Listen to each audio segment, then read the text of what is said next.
Hello everyone. This time, let's make a 303,060 rainforest tank. Someone will ask, is that the pump compartment is completely sealed? If the pump breaks, how to replace it?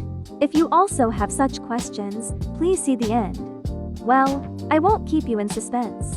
In fact, on the back of the cylinder, there is a circular hole, although it is completely sealed from the tank. But look carefully, the hose can go through the back. If the pump breaks down in the future, you can easily replace the pump, and it won't touch the plants inside. The sunken wood must be firmly fixed. Prevent future. The sunken wood falls off after absorbing water and becoming heavy.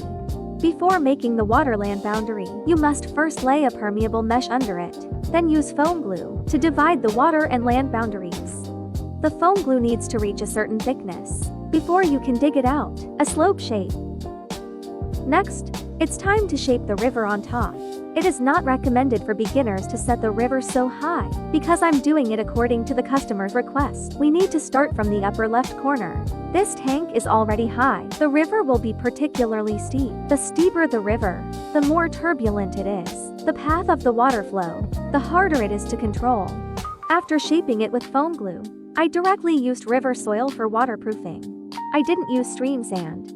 If you use small stream stones to lay the bottom, the irregular surface of the stream stones will cause more disturbance to the water. The path of the water will be more difficult to control. In short, if you make the river channel yourself, try to shorten the river as much as possible and lower the outlet. The bottom padding material, I put air hole stone because of the many pores, so it's easier to grow nitrifying bacteria. I use foam glue to make these two places I want to make two caves. Wait for the foam adhesive to cure. Sculpt the desired effect. Then use small driftwood to enrich the entrance of the cave.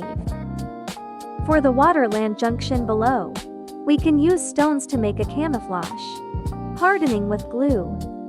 For some vertical reinforcement, we can lay it down, pour the fine quicksand into the crack, and then reinforce it with skeleton glue. And it's done. Many difficult places, when you look at it from a different angle, it becomes easy to operate. For the planting media, I use pure water moss, good water conductivity, good air permeability. Under these caves, I finally decided to harden them. If you keep some slightly destructive creatures, it can also handle them.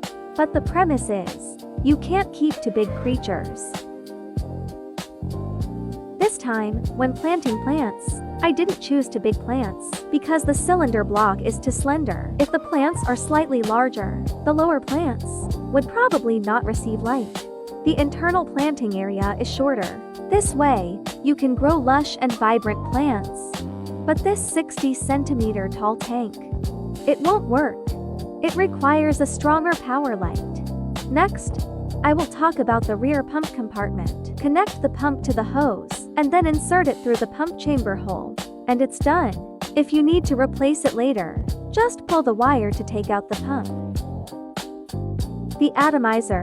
Put it in the pre-embedded atomizer compartment. The wire should be along the edge, and go straight to the threading hole of the tank. Just turn it out. Seeing this, attentive viewers will surely have noticed I have swapped a few plants. In the left middle position, I previously planted the pink spotted begonia, but in this kind of tank with spray, this begonia really doesn't grow well. Those begonias who like high air humidity, they can't stand it. Repeated water accumulation on the leaves. So finally, I got a cordyceps from me to fill in that position. Then I put on the light and fan, and we can see the final effect. For this kind of long and narrow tank, must be equipped with a fan. The tank is too high. It's difficult to circulate the air at the bottom. The taller the tank is, the more you need good equipment. A fan is necessary. The illumination of the lamp should also be strengthened. There are also many people have a misunderstanding about ecological tanks. Is that the feces they produce? How to deal with it? It may be very troublesome to maintain.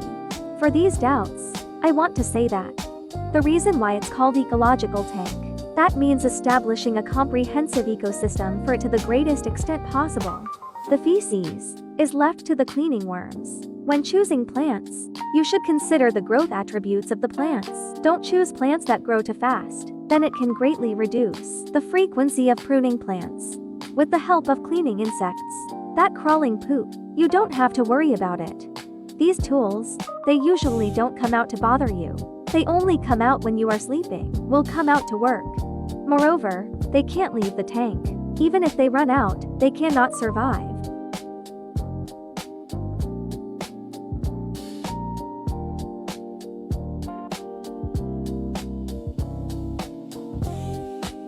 Okay, that's it.